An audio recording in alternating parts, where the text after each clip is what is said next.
Where you move? When I go? Mama actually you go in there, I'm actually do what I go you. Now, next up, me got it.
Share the link. Huh? Share the link. I sent. Okay, send them the link.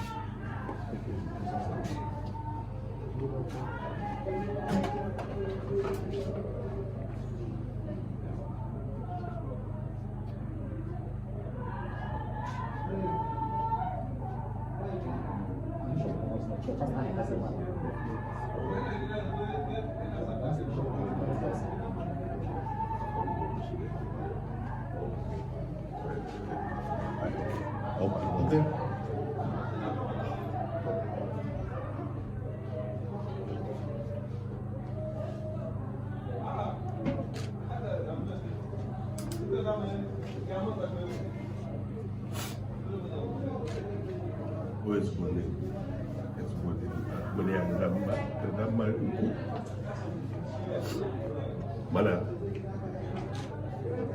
onye ọbụla bịara ụwa na-akwụsọ ya ọ na-ewute anyị ewutesi ike na mma anyị rapụrụ this early mana anyị na-enwe ndidi na-enwe okwukwe na ọ na-akụchi ya maka ya mana biri ndụ biri ezigbo ndụ ya niile was ndụ of sacrifice, so I won't make any doubt na ọ na-aga eluigwe, ọ na-aga like onye nwe anyị. And ma ekpere m bụ na ụtọ ahụ zuru ụfọ anyị n'anya mgbe ọ dị ndụ, ụtọ ahụ na-edobide anyị na ya agaghị mgbe anyị ya gbanye ezukọ ọzọ na ọka ya anaghị nso ana ndị taa anyị maka na nwere ndị ọzọ anyị bụ labụrụ ya nwere onye ọzọ anyị afọ karịrị ya, nwere ya nọchigbu ya, mana ya ga-akpọta ya dịba ama m na n'oge na-adịrị anya nọ ya gbaga n'igwe nọrọ ebe ihe dịrị ya mma, because ama m na ụwa adịrọ mma, ụwa bụrụ ebe obibi, mana eternity bụ ebe ọ ga ebe ya wee live forever. So thank you.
Lady Victoria Ogechukwu Ayogu ni Obochi.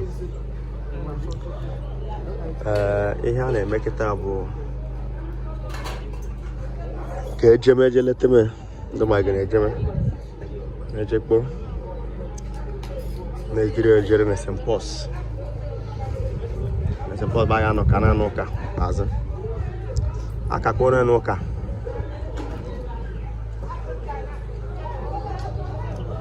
na-ebuchitekwa mee nwabe na-elime n'isa jere nke ọma elikpo na-ejere na Central Primary School Field ebe anyị anọ wee mezie the reception.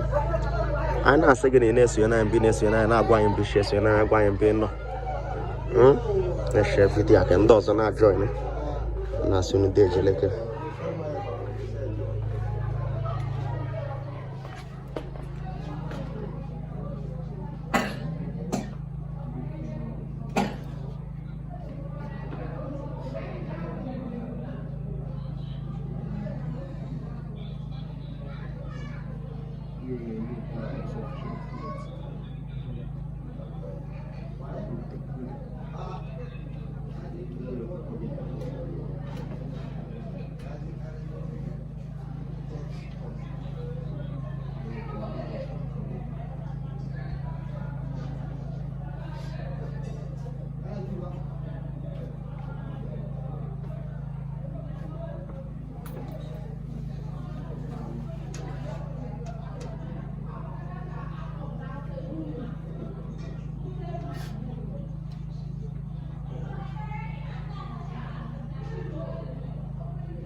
Some people were saying that your live broadcast was 14 yesterday. Please ensure that we don't cut today. Okay? Mba, I bet you can better service.